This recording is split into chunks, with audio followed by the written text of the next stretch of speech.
Buenas tardes a todos. É um prazer enorme estar acá com vocês, da Cátedra da Unesco, Axel, nosso coordenador, Damian, ele organizador, Yamile, de Conadu, e todos que acá estão para este encontro importante sobre educação superior.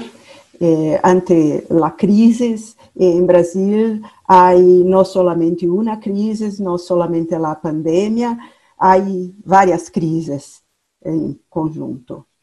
Sigo, portanto, eu pensei em tratar do tema numa reflexão que trago a partir da pergunta: como atua o país para proporcionar educação superior como um bem público em el contexto da pandemia? La noção central a partir da crise de 2018.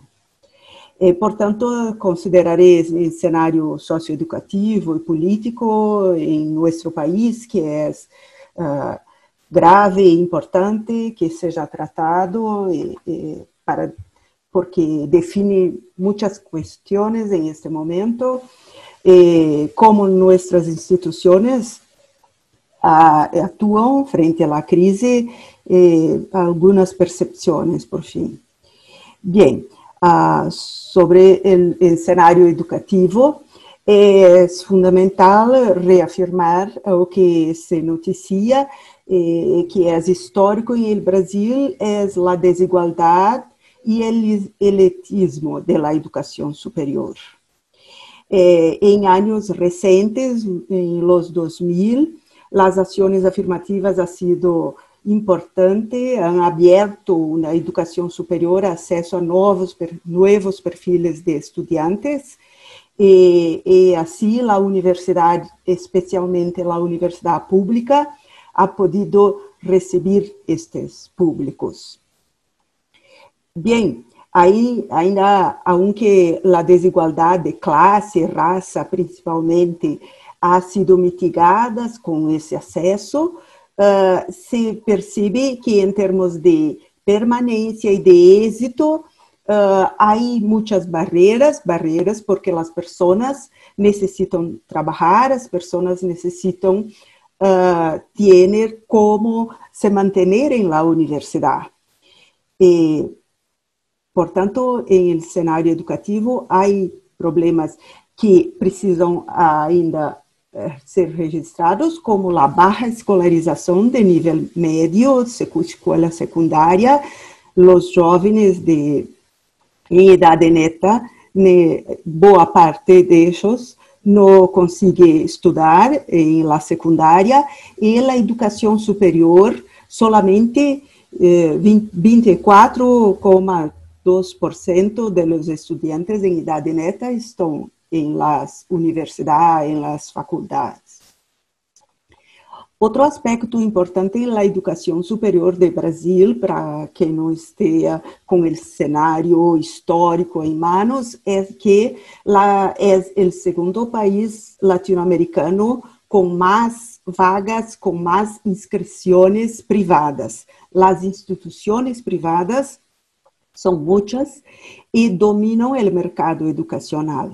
Temos uma parcela menor de instituições públicas, portanto, cerca de 25% dos estudantes estudam em universidades públicas e gratuitas. Outro aspecto fundamental para pensar a educação superior frente à pandemia é considerar o cenário político.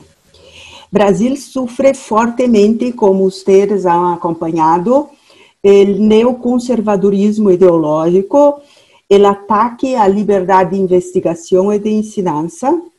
É muito claro com movimentos persecutórios, com movimentos que se chamam escolas sem partido, que utilizam adjetivos como ideologia de gênero, em sentido pejorativo e persecutório.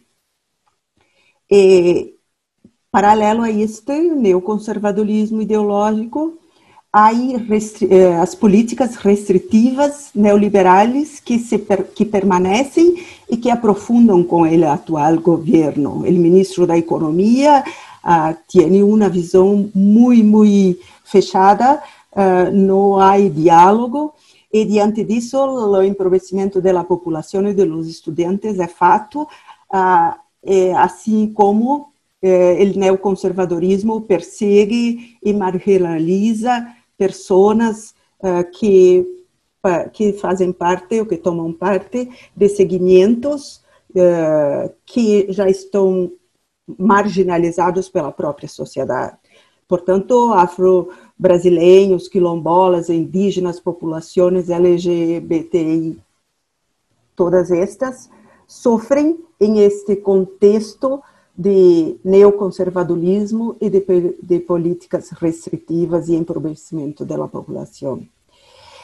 A universidade pública, particularmente, sofre ataque de autoridades constituídas em Estado, em el sentido de uma guerra, uma verdadeira guerra cultural que deseja desprestigiar a universidade pública com vistas à sua privatização.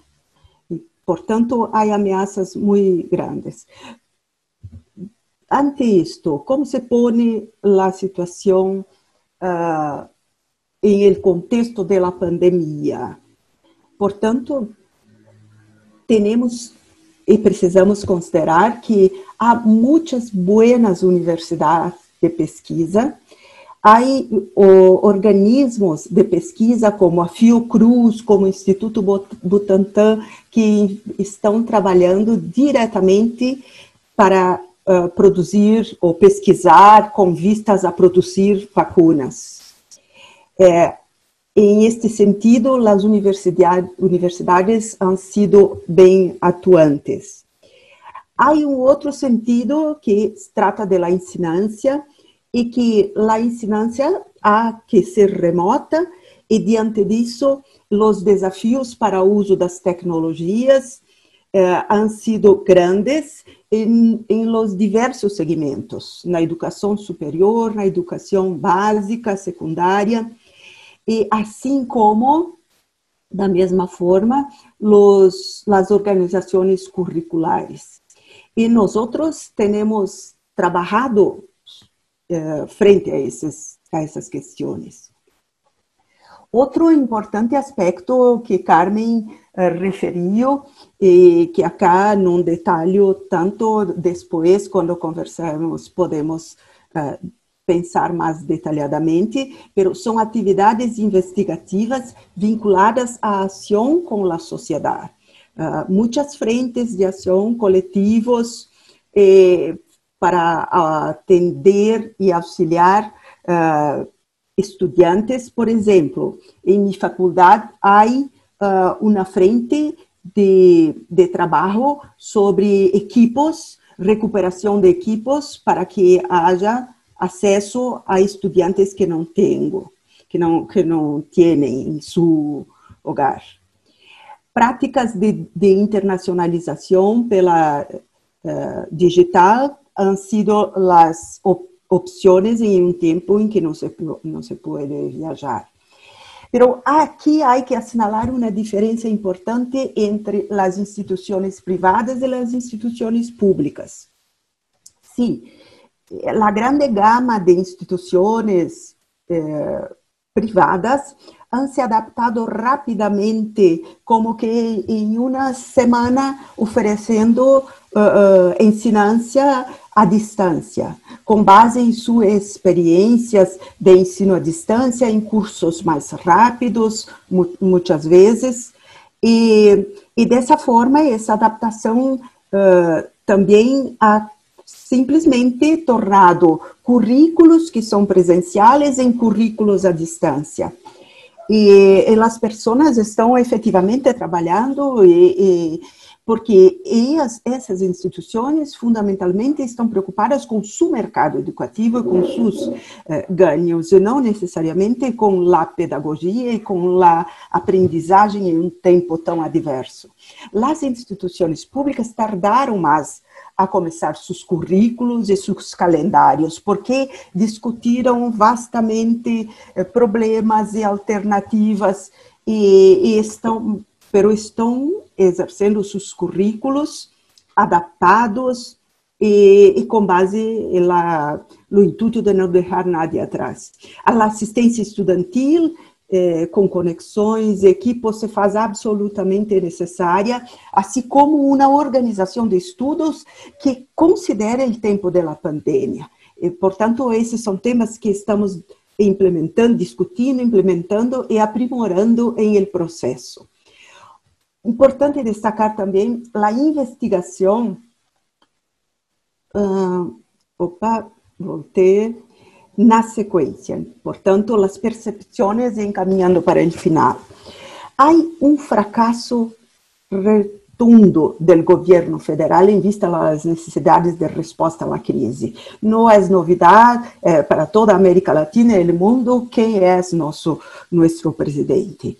E, portanto, há negacionismo quanto à pandemia, aos cuidados, e a população está exposta, e muitas dessas pessoas acabam seguindo estas visões, estes comportamentos retrógrados e negacionistas. Por outro lado, na educação pública básica, como a população tem menos condições, baixos ingressos, há verdadeiro apagão porque as crianças, os adolescentes têm grandes limites a ter acesso à infraestrutura de conexão e de equipos. Bem, com tudo isso, as desigualdades estruturais crescem na pandemia, não há dúvida. E outro importante elemento que vem junto com o fracasso e a visão negacionista e conservadora é a campanha contra a ciência, especialmente contra as humanidades e as ciências sociais. É fantástico como se nega as análises científicas tão bem fundamentadas e postas que expõem os perigos, pero em Brasil há autoridades fazendo campanhas contra a ciência.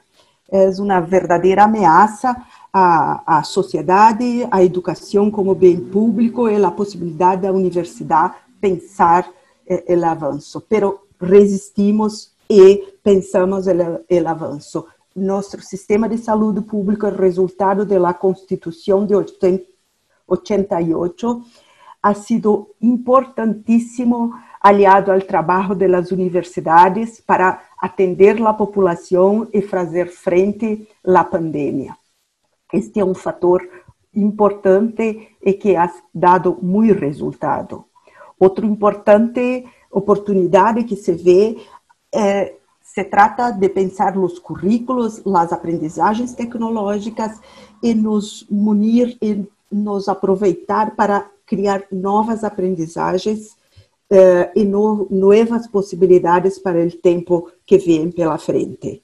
E, portanto, tudo isso que se passa nas universidades, eu creio que nos traz caminho que, em las instituições, sim, aproveitaremos para avançar. E, por fim, as ações de investigação com a ação social, estas são fundamentais e indicam o surgimento de alternativas locais, de organização, de inovação, com relação ao vínculo da educação superior, estudantes, maestros e a sociedade. Bem, como o tempo é curto, a comunicação é breve, mas estou disponível para que continuemos a conversar em um próximo momento. Graças a todos.